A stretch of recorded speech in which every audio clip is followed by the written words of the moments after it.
All right, hello everyone. Welcome to We Were Gamers, episode 348, and I am here with my esteemed colleague, Michael. Hey everybody, we're here today answering the question, what happens to a tripod when you remove one of the legs?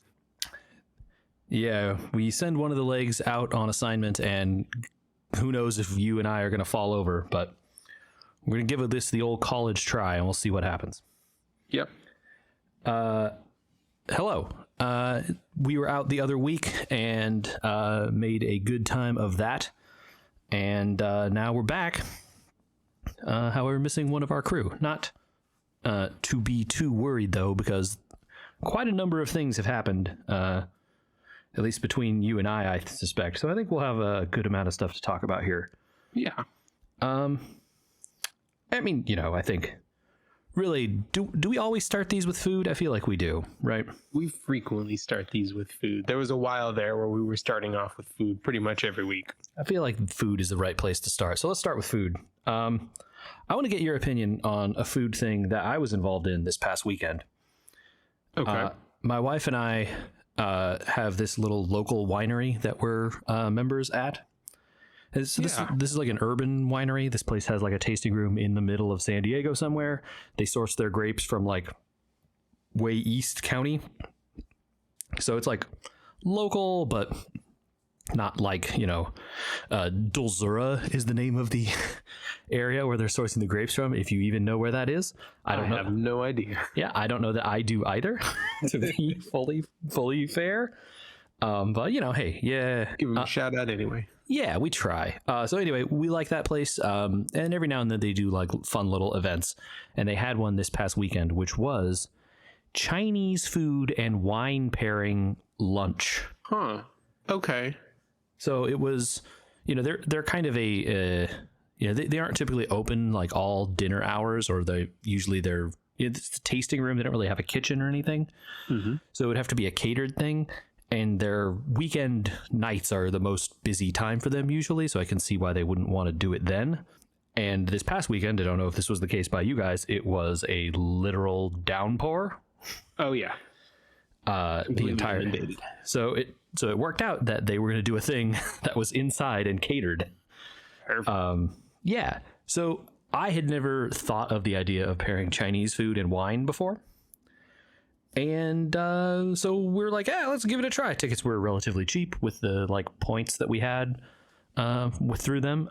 So the other thing that I like through them is that their wine club membership is just like, we put money on a tab for you. You just come in and spend it. That's a good way to do it. We're not going to make you buy bottles every month or whatever. You just come in and spend money and then get whatever you want. You could spend it on drinks, which obviously you would, but also, buy bottles or don't come for 2 months and then come back and bring a whole group of people or whatever if you want. Yeah. Right. So yeah.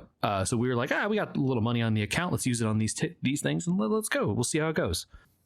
And they made a big point in the email because a lot of their stuff is kind of like, we just sort of set up a thing and then you can come throughout the time and just try each of the courses or whatever. Right. They have a buffet table and you just do one of each. Okay. Yeah. But they were like, a big deal this time. It's seated. It's going to be plated. Everyone has to be here at a certain time. We're not messing around. You can't just show up late. We're just going to not have you're going to miss courses or whatever. Right. Yeah. And so we're like, okay, we've got to make sure we're on there on time. It's starting at 11. It's like an early lunch. Okay. We get there and the caterer is now the one who's late. Oh, that's not great.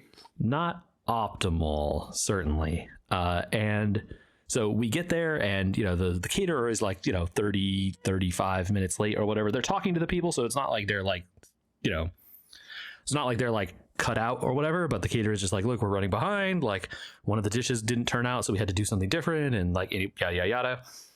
But they're 30 minutes out, we'll be there then. And so the guy's like, all right, well, everyone bonus wine course, hey. What are you going to do? Right. So they just gave everyone an extra pour of something and let everyone sit around and visit for a while. But the caterer shows up, and so it's it's a Chinese food and these different wines. This place likes a lot of sparkling, so they have a lot of sparkling whites and rosé. And then the red was a flat, so not non-sparkling wine. Okay. But the courses, I'm curious on your takes on these. For the first course, I believe we had no, wait, what was the one before the soup? I know there was one before the soup. We liked it. I forgot. Dang. Okay, so I already forgot this. I forgot the one before the soup. I know we liked it. The soup course was like a egg drop or egg flour soup. Okay. Yeah. Very classic Chinese course, and it went with this like dry sparkling white that was really good, actually, like a surprisingly good pairing.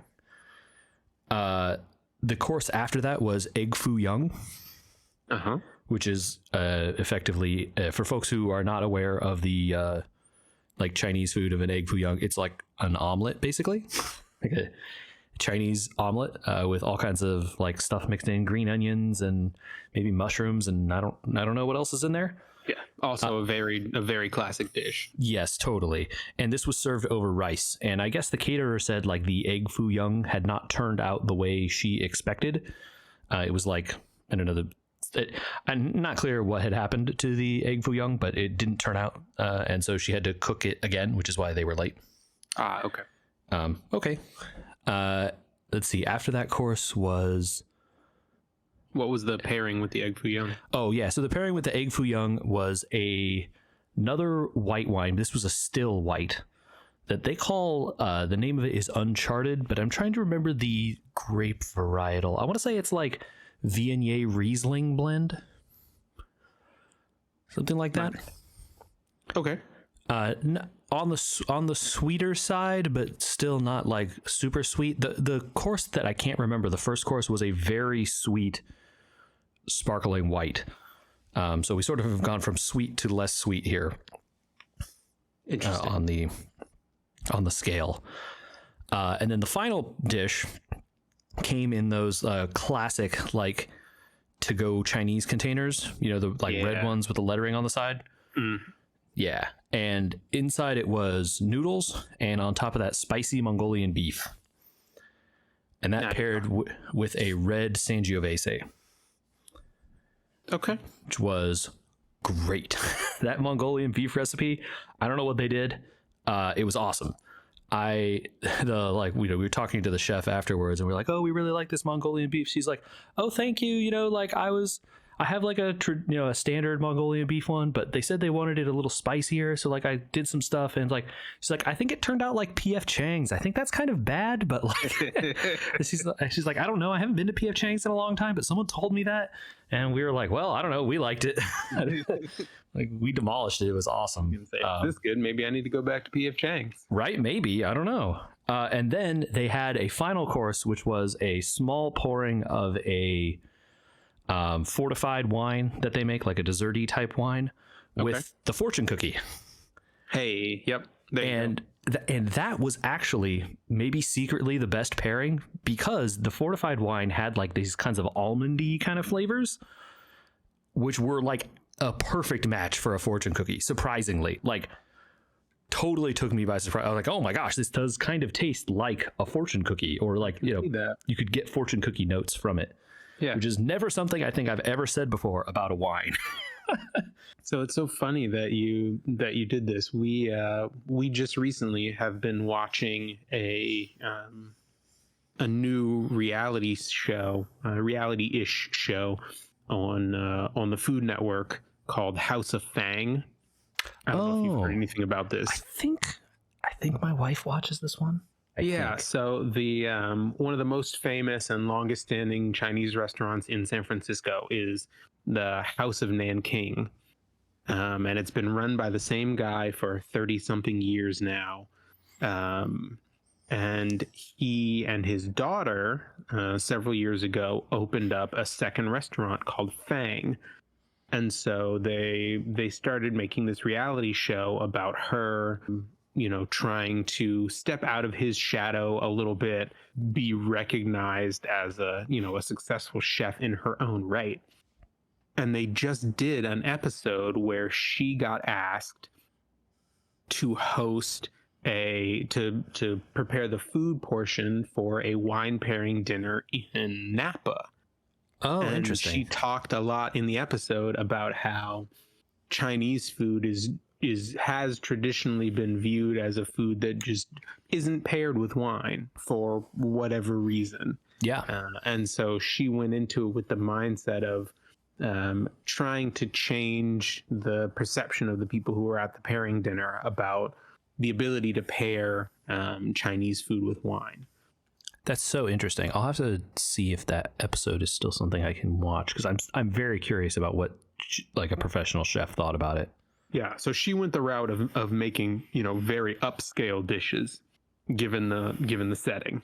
But yeah, I mean, look.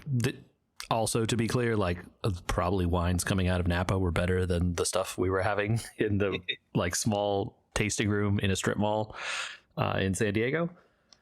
But that's cool. I have never thought of that before. But yeah, like I said, the idea was so intriguing to my wife and I. Were like, oh, that's something I never would have thought of. Yeah, we got time that day. Let's give it a try, right? Try, yeah. What about you? Have you been up to anything cool? Mostly just avoiding the rain, I don't know if you were following the weather around us. So I saw some crazy stuff, but that was a little north of you guys, I thought. Yeah, so up in LA, places that never see snow were getting snow. They were getting hail, like enough to coat the ground. I saw hail. Ventura got a blizzard warning, which is insane. Yeah, that's just crazy. Yeah, at least one of I guess the nearest ski resort got something like 93 inches of snow. So you were looking at Mountain High when you saw that? Yes. Okay. I wonder what they got at Big Bear. I'd have to go. I don't know an exact number, but I know it was a lot. I had a coworker who managed to get up there over the weekend to go skiing. Nice. I know I had some friends talking about going to Mammoth. They had gone to Mammoth over President's Day, and then were like, we screwed up. No. We have to go back. Like we made a mistake. Like, take time off work. Let's go. And I don't know what happened with that, but I assume that they're also drowning in snow up there. Yeah. So it's good, try and lessen the drought a little bit this year. Man, I just wish they would, I keep telling this to people about this too. It's like, could we just like spread this rain out though, instead of having it like all over 2 days? Could we just like take it and make it over a week? Like a little bit of rain every day instead of like 2 days, 24 hours of like nonstop deluge. Yeah, there were lots of reports of places getting their yearly rainfall totals in the last 4 days. Yeah, I just worry about, like this is a climate thing in California, but like the ground gets so dry and so hard that like I worry it's not going to absorb this water like it should, and it's just going to run off and then we're just going to lose it all. Yep. But yeah, maybe the second day that stops becoming a problem because the ground is saturated again. I don't know. Any climate. Fun? Yep, climate. Any fun food stories over there, or are we ready to move on? No, I'm looking forward to. We just today found the menu for this year's Disneyland Food and Wine Festival. Oh, hey, cool. Yeah, so there's some definite good sounding stuff on the menu this year. So we're looking forward to going to that this year. It's always a good time. Yeah, we should try and make it up again this year. That'd be fun. Yeah, if you guys come up, let us know. What time of year is it? It is summer. No, it starts this weekend. Oh, okay, soon. Yeah, so March 3rd through April 25th. Okay, so like through end of April. Okay. I'll talk with her about it. We'll see. I don't know. That's soon now, all of a sudden. All right. Well, that's not a problem. Oh man, I had so much fun last time we went though. I would love to go. All right. This brings me back around to other stuff that we've been doing over here. We tried to buy some baseball tickets the other day. Okay. Yeah, it is. It's starting to be that time of year. I don't know. This probably isn't a problem. I don't know. What team are you a fan of these days, Michael? Are you a fan? I am and have always been a fan of the Atlanta Braves. Atlanta? Okay. So it's probably less of a problem for you figuring out like you only have like two choices when Atlanta comes out here. It's like there's going to be only a couple of dates, right? Yep, they play in LA once a year, and they play in San Diego once a year. Yeah, so that probably lessens your choices there pretty significantly. But in San Diego this year, I don't know if you know or you're following what's happening in the baseballs. The Dodgers have always been very popular the last several years and very good, to be clear. Yes. San Diego is now spent a large amount of money on several players and is projected to therefore also be good, which means them ticket prices are going up. Uh-huh. And as a consequence, like a bunch of games are already sold out. This is like the season hasn't started and games are sold out. That is wild. Yeah, it happens in years when teams do this in a lot of sports, right? But baseball in particular, they spend several years because of the minor league system in baseball. Teams spend several years like bringing up young talent, and it tends to happen in waves. So when the young talent all starts to like hit their stride together, teams will go out and make purchases to fill in the holes to try and make a run, because that's, you have your window, and that window is like maybe 2 seasons, right? 2 or 3 seasons before the big contracts get too much to handle, right? Exactly. And if you don't make a run at the World Series in that window, then the wave recedes and you're starting over again. And San Diego did quite well last year, got bumped out, I think, by the Dodgers in the end, right? Yes. I remember we beat them that one game with the duck. the LF goose. I think it was like LFGOSE. That was what people were saying. Called it. Yeah, I saw people with shirts like that, and they had pictures of the goose and stuff. Anyway, very silly event from last year's playoffs. Anyway, but like they're projected to be quite good again this year, and so as a consequence, a bunch of ticket sales have gone crazy. So we were trying to buy some tickets today, earlier this week, and the website, like Ticketmaster, is the worst. I think you can just say, right? Yes. Purchasing tickets is such a hassle. Why is it such a pain? It's like, because they're the only game in town. Who else are you going to buy from, right? God, they've essentially cornered the market. I mean, it's not even essentially. They have actually, right? And it's just oh my God, it's so awful. It's like, okay, this is like Peanuts giveaway day. My wife is like a big Peanuts fan. Oh, cool, we should go for this game, right? They're playing, I don't know who, Chicago or someone a team that isn't good, which is important to note. Yes. Because that's why tickets were still available. If we wanted to go see them play the Dodgers, there are some seats available, but like we wanted to go with their parents and stuff, and then that's not going to be an option because now we need like 4 tickets, and they're all going to be $200 for the worst seat in the house. Yeah, good luck with that. And also, there aren't 4 together anywhere in the stadium anymore for that game, right? Versus Chicago is not very good, and so here we go. We can get some seats on the Peanuts giveaway day. So great. We want to get 2 with the Peanuts thing, because by the way, the like bobblehead and stuff is an extra charge now. If people didn't know that, you can't just buy tickets to a baseball game and like get a free thing when you walk in the door. You pay extra money to get the free thing when you walk in the door. Like, yeah, pretty much. You're paying $20 or whatever it is for the giveaway, effectively. Or you can not do that, right, and buy the tickets without that and save $20, but then you don't get the little bobblehead or whatever it is. So we're like, okay, we want to get 2 with and 2 without. And Ticketmaster is like, no, unacceptable. Will not allow this transaction to go through. Denied. Like, okay. So we're like, we'll buy 2 with over here in this transaction. Then we'll come back and do another transaction of 2 without. We'll just buy the 2 seats next to it. And it's like, there's quite a few seats. It's not going to be a big deal. Sure. And so we do that. And then it's like, credit card denied. Like, what? So we end up having to buy 2 seats on my card and then 2 seats on my wife's card, even though it's like the same thing. Like, why are you being like this? Anyway, God, I hate that system so much. Just take my money. And I'm trying to give you the money. Like this, what a hassle, man. I hear you. But if we're griping about baseball, it took me exactly one game into not even the regular season, into the preseason this year to already dislike one of the rule changes.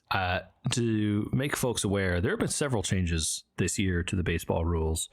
Who knows what the effects of all of them are going to be, but I know the one you're about to talk about, and we got to get into this. This is crazy. Yeah, so the powers that be in the last several seasons have been doing what they can to make baseball, quote unquote, better.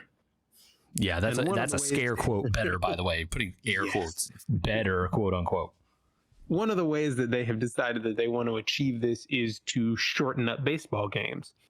So anyone who has been following might remember that one of the more controversial changes that they made was that in extra innings, teams were going to start with a man on second base when they came up to bat. Right. And they started this during COVID, right? And people were like, this is dumb. And then they're like, oh, we'll just get rid of it after COVID. It's okay, guys. And this was the year it was supposed to expire. And then they were like, just kidding, by the way, we're keeping this forever. Get bent.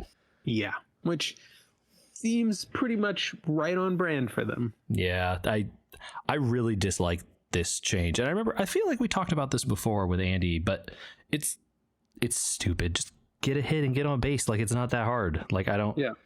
Come on, I want to see games go, 19 innings until 2 a.m, and all of the fans who stayed get season tickets for the rest of the season. Yeah, they won't do that. Absolutely not. But that is cool. Well, the Mets did that a couple of seasons ago. Oh yeah. Yeah, they had a game run super late into the night, and the few people who stuck it out were gifted season tickets. I mean, the Mets have been historically terrible until last year. They're hurting. Yeah, they're hurting for attendance most years. Yeah, so I mean, I guess that made sense. And then I suspect if they did that now, though, that wouldn't be happening. No. That's cool though. So, although I don't think that was the rule that impacted you, right? It was not this year. So one of the new rules for this year has to do with putting a clock on the batters and the pitchers, right? It's a pitch clock. So there's a pitch clock, but in addition to the pitch clock, there's also a batter's clock. So anyone who wants the analogy, you can think of it like the shot clock in basketball or like the play clock in football. The idea being that you can't just take forever before. So the idea, right? You can see where this idea comes. I'm going to devil's advocate here for a little bit. Sure. You see where this idea comes from, right? Because if you've seen a baseball game recently, you just see what happens every single at bat, right? The batter comes up, adjusts his gloves, checks his swing, steps out and leans back, does another test swing, adjusts his gloves again, and then taps 7 times on the plate, and now is ready to go. And it's been a minute and a half.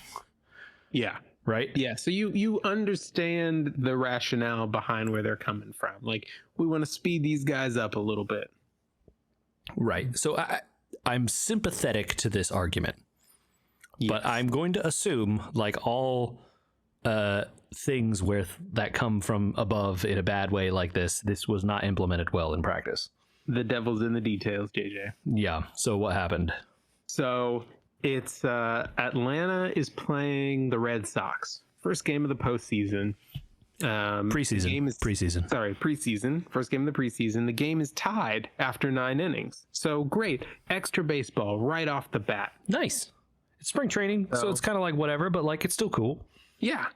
So 10th inning, Atlanta loads up the bases, has a guy up to bat, chance to win the game in a walk-off. Gets into a 2-strike count, but is still at bat. And then with 2 strikes, gets called for a batter's clock violation, which comes with a penalty of an automatic strike. Game over. Oh no, the game ends on a quote-unquote strikeout because the batter took too long? Yes, or as I saw it called in several memes, a clock off. Clock off.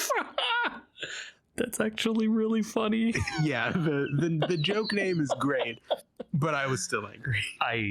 I would be furious. Did this batter then try to throw hands at the umpire.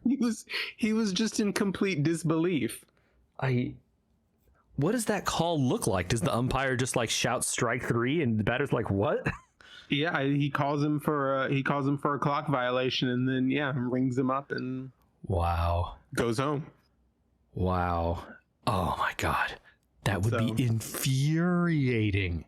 We talked about it after the Super Bowl. Don't let the refs decide a game with a call, but yeah, here we go in baseball doing the same thing. That is true, right? Like, what if you just instead won the baseball game before this, right? So that we didn't have to be in this situation. You don't even play the bottom of the ninth if you're winning, right? Yep. It's literally something that's never been said about baseball before, right? It's like, you should have just won earlier in the baseball game. It's not usually a thing that gets applied to baseball, like that kind of thinking. Baseball just kind of goes on and it ends whenever someone winds up ahead at the end. Yeah. Man, that sucks so bad.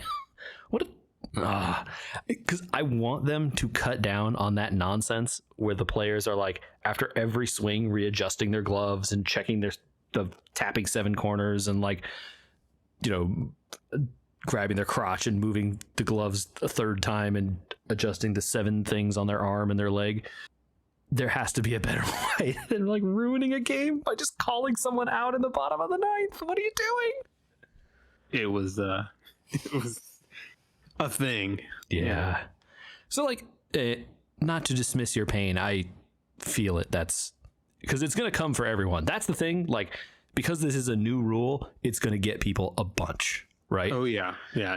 People are going to be, the moment's going to get to them and they're going to forget about it. And you could just see like, maybe like look, they're professional athletes. I'm sure they'll be able to adjust, but also like, that adjustment period is going to be really bad when they get like really honed in or like really, focused on a certain thing.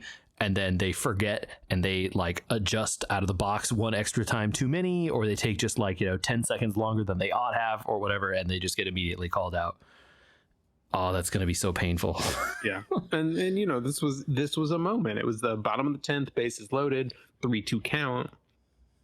Yeah. That's like the worst optics. And like, people will be like, oh, it's a preseason game, it doesn't count. Yes, that's true. But also like that's going to happen in the regular season now, right? Like almost guaranteed. There's so much baseball that gets played every year between all these teams. Like, we're going to see it, right? Oh yeah, absolutely. And I think, it's an especially bad look because it was the first day. Like if it were buried like literally the first game, right? Middle of it might have been the first game of the day. If it had been buried in the middle of a preseason in a day game during the week, sure, you'd hear about it, but it wouldn't have made the same splash. Man, this is tripping off the starter's block. Yeah, it's like there's going to be some opening day game somewhere and some team is going to lose on the first day of the regular season because of this dumb stuff, right? Yeah. Oh my so God. you hope that they'll adjust. Maybe they'll change the length of the clock a little bit, but woof. I think, or like, is there a way to penalize them better than just forcing a strike? I guess I don't know what you could do. Yeah, it seems like maybe you could warn them first, like give a team a warning. Yeah, and then be like, all right, from now on, if anyone messes up, like now we're going to start doing this. Right, yeah. Like, you can't do it per batter because then it's like just going to be everyone takes a free warning, right? Yeah, exactly. You'd have to do it per team. It's like when a pitcher throws behind a batter, right? They'll warn the benches on each side before they throw somebody out. Right. Unless they're just playing it. Unless the fight happens the first time and then they just throw a bunch of people out anyway. Right, yeah. You're at a Dodgers-Giants game. Yes. Yes. So there were some other silly rule changes this year. Did you see the size comparison between the bases? They made the bases larger. I saw someone post a joke size comparison between like a regular size base and a massive base. But so, yes, I did. So they say, oh, we've only increased it by like 1 inch or something, right? But it's like maybe it's like 1 inch on the diagonal or something. So it like looks significantly bigger. Like it might be on each side. Maybe, yeah. But like you sit the base from last year next to the base from this year, and take a look at them next to each other, it's like, dude, that one is quite a bit bigger, noticeably, right? Yep. And it's like, well, is that going to really change a lot about the game, giving like 2 inches less running distance or something? Is that going to be the difference between the guy getting safe and the guy getting out? Maybe a handful of times over the course of the season. Exactly, right? Like the very closest pickoff plays were going to be the ones that affects somehow, maybe. I'm skeptical of that. But also, like, those bases look huge, dude. It's like the players look silly. I think the second baseman looks like he's like straddling a huge like thing now, and you're like, whoa. Yeah, this one I get in the desire to avoid injuries in close play. So the first baseman can have his foot on the edge of the bag, and the runner, won't step on his leg or whatever. Step on his ankle. Yeah. Yeah, I get that, and that's really the dangerous one, right? Because those plays at first base are very quick usually, right? They're whipping across. Yeah, I don't know, but they didn't adjust the size of home plate, right? It's only the 3 bases. I think so. I think home plate is the same size. So home plate is still the same small. Home plate was always bigger anyway, but like, it's funny to me that they changed the other bases so they're like kind of comically bigger, and then home plate just stayed a little small, little home plate over here. But think of it this way: imagine if they did try and increase the size of home plate. What does that do to the strike zone? Yeah, the pitchers would lose their minds. The batters would lose their minds. The pitchers would have a field day with it. I don't know. I feel for some umpires it would make no difference whatsoever. The strike zone moves around however they feel like it. I used to follow this account online that would show like scorecards for the umpires. Okay. And they used like MLB pitch data or whatever from one of their services to like show every pitch and where it is, like in the front facing view towards the batter and the umpire and the catcher, and like where the strike zone, in theory should be. And then like, how often the umpire is calling stuff in and out and like which ways, right? So like you eventually get like a cloud data plot of like every ball that was pitched during the game and like what percentage of them were called strikes and which ones weren't, and like where they were on the strike zone.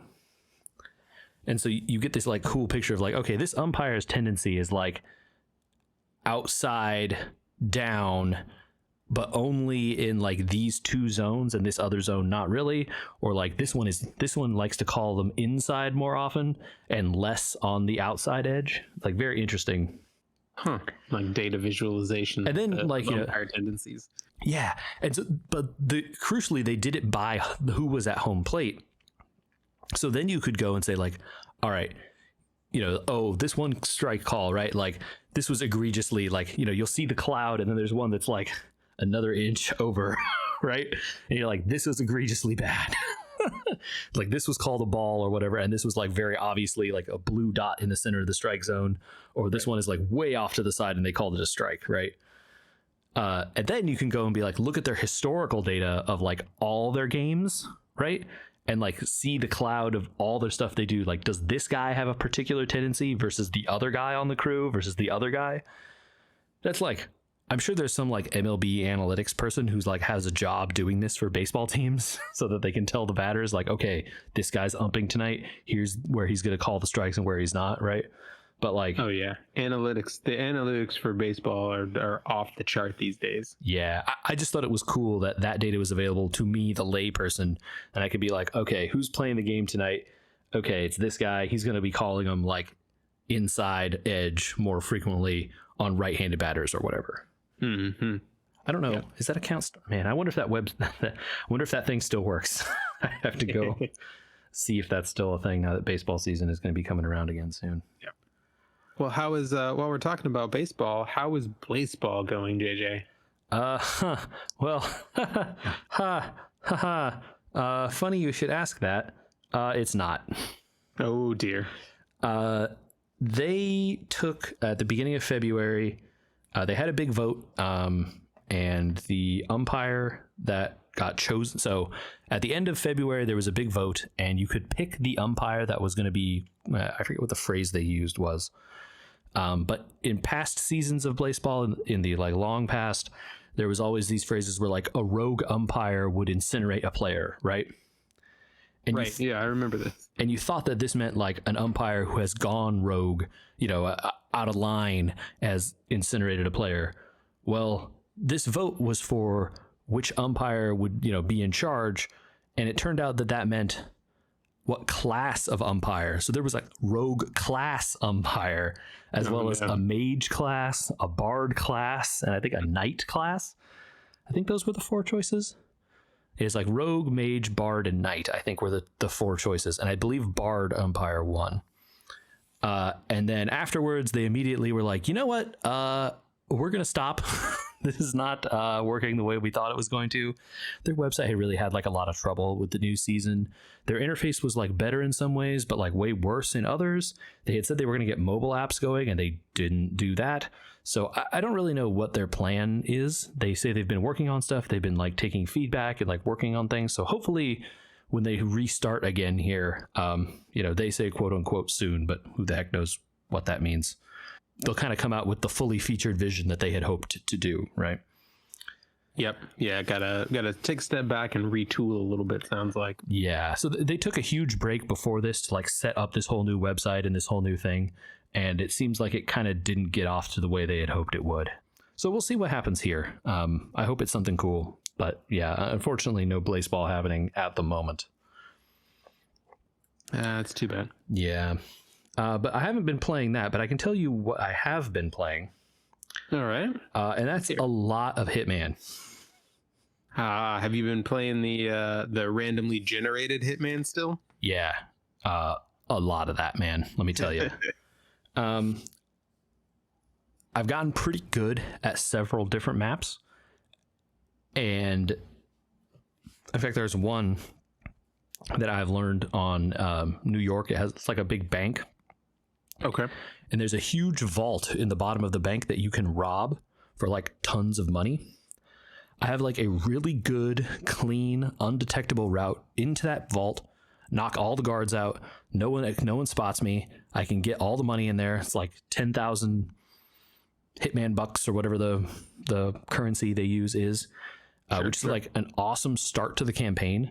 So like I really like if I can get that New York map in like my first set of missions, because then I just have tons of money that I can spend on weird guns and knives and weapons and stuff throughout the rest of the thing. The problem is I've also identified there are several maps I just don't know how to win. I suck. Yep. Colorado is really tough, I've found, because that map, every single person, like it takes place basically in like a militia camp. And every person there has like an assault rifle. And if you are not in the right costume, like 10 people are just going to draw on you and start shooting. And you are going to die for sure. Right? Like if you aren't shooting first, they are going to murder you pretty much. Right. So that one has been super hard for me. I've really had a tough time with chunking China. For similar reasons, there's a lot of guards on those maps, but there's also a couple places on that map that are just really hard to get into without like having to kill a bunch of people or without having to follow like one very specific route that takes you to a very specific place, which may not be where your person is. Yeah. And that is very unfortunate. So it makes some of those runs really tough if you get some of those really tough maps. Marrakesh also is kind of tough. I've had a tough time there. But I just, it's so fun being able to just load up and you get like a random set of objectives. And it's like, oh, you have to kill this guy with a thrown weapon and you can't take any damage and you have to hide the target body, right? And then trying to get it all done. You don't have to do all those things, right? If you just kill them and get out, that also is good enough. But right. like you at least complete the mission. Right.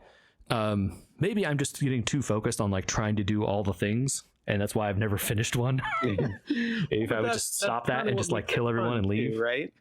Yeah, it is. The style points for doing whatever weird stuff they throw in your way. I will say some of the like bonus objectives that you can take where it's like, oh, get this silent assassin rating, which is like the highest rating where like no one can see you and no one saw you and the target, no one saw the target get killed and the target didn't see you and all this kind of stuff. Like all these like specific rules and stuff are really, really hard on these, because when you do the maps normally, the like specific targets you're looking to kill have like, you know, the in the regular campaign mode of the game, they have like specific entourages, and the maps are kind of built in these ways to let you into certain areas when you're dressed as certain people and to do certain things, right? Okay. And it is technically possible to kill the people that built these things like tested everything, right? They know it's possible to do this, like in these like silent assassin runs or these suit only runs where you like don't ever change out of your starting costume. The problem is like that's for those specific targets they built in the campaign. In this mode, you could have a random dude standing in a crowd of 7 other dudes. And they're going to move around. Like they make it possible to do this stuff, I think. Like they're not going to pick an NPC that always stands at one table the entire time surrounded by people, right? But that doesn't mean that NPC is going to go stand by themselves in the bathroom either, right? Like, you know, they're going to wander around the level and there may just be people everywhere in the level. What are you going to do, right? Yeah, you got to get creative. Yeah, and that's the stuff where it's like, oh, dang it, I saw them drink out of that glass. If I had brought poison with me, I could have poisoned that glass and they would just die and no one would know it was me, right? Well, I didn't bring poison this time and I don't have any poison on this level. What do I do? Right? So, you know, and you end up, you know, and the stuff that goes wrong for me is I just get impatient eventually, right? It's like, okay, I've spent 30 minutes trying to figure out what to do here. I don't know. I've got this gun. I shoot him. I try to run away and you just get mowed down by guards, actually, right? Like that's Leroy Jenkins. Kind of, yes, actually. You know, bring a silenced gun and that helps, right? It's harder for them to track where you were, especially if you're farther away. And then like you can duck around corners and, you know, change costumes really quick, stuff like that to like get out of it. Yeah. But, oh God, it's so hard. Especially then as you go further in the campaign and it's not just like kill one guy, get out. It's like kill 2 guys, 3 guys, 4 guys. You know, required targets, right? And then that's not to say even with the showdowns, which are like the big confrontations after several of the smaller ones. You know, it's another map, but you don't just get targets. You only have one target, but you just have a bunch of suspects. You don't know which of these people is the target, and you have to like observe them and try to figure out, okay, you know, they give you a bunch of clues. It's like, oh, they have gray hair and a hat and a necklace and a tattoo. Okay. So then you have to like take out your little camera and like zoom in and look at them and be like, all right, like which trait do they have here? And they're helpful and they put all the like traits and stuff along the side of the camera when you're zoomed in looking at them. Okay. So that they at least help you out. But like this means you have to follow everyone around to see like what their thing is, right? So it's like, oh, they're also a foodie, which means they like to take bites of like, you know, random food that's out. Well, you might have to follow them for like 10 minutes to find like before they like bother to go to a food place or whatever, right? Or this person's dehydrated. Oh, okay, so they like to drink from a water bottle every so often.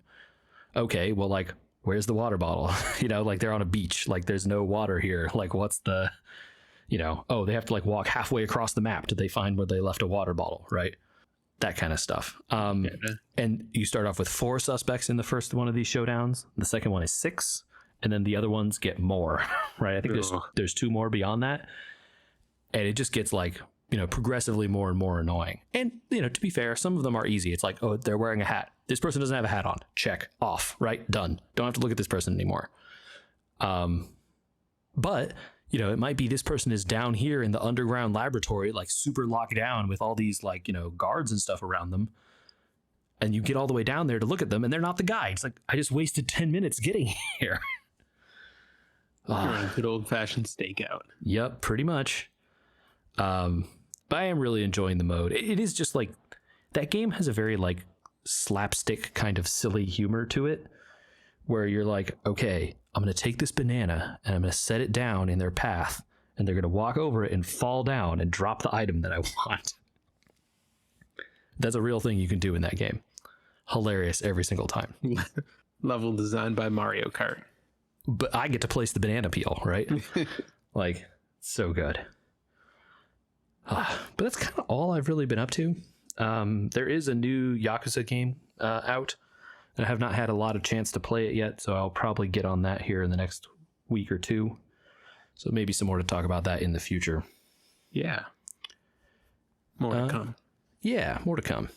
Have you been playing anything, Michael? Just working on your COTC? Yeah, mostly just working on my COTC. I followed the today's Tavern Talk a little bit, kind of in the background while I was working.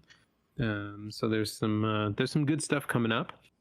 We're getting more floors to the first tower, which I think we all enjoyed as a new mechanic that they added into the game. The towers have been pretty fun. I'm way into them. Yeah, the puzzles of this new tower where you're having to redo some of those battle tested fights, but in combinations of 2 and then 3 characters at the same time has been a fun exercise in team building. Bro, no one has good book attacks. What do? Everyone with books sucks. Like, there's no multi-hit books. It's horrible. Cyrus and Elvis, those are your choices. Varkin might have one as well. Oh, maybe I should throw some of these like many nuts that I have laying around at Varkin. Oh, are they releasing a new story chapter too? Yes. So we get Bestower of which one is it? Wealth. I'm looking at this. Wealth. Okay. So Bestower of Wealth, Chapter 3, which will be the last. Yes. So they're starting the conclusions for the 3 Bestower chapters. Heck yeah. Mm-hmm. That, man, and they're starting with Wealth, which is the one I like the best. Awesome. Yep.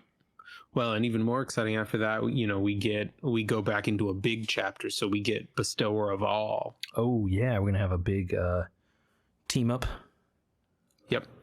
Yeah, and I want to say that the JP version just wrapped up the Bestower of All art, and they teased that there's a new story arc coming. So they're planning more content. All right, that's pretty cool. I mean, the first All storyline was what, like 8 chapters or something? It was pretty long. Yeah, Master of All was 8 chapters, and then like 2 or 3 epilogues on top of that. Oh, there's a lot for them to keep rolling out if they want. Yeah.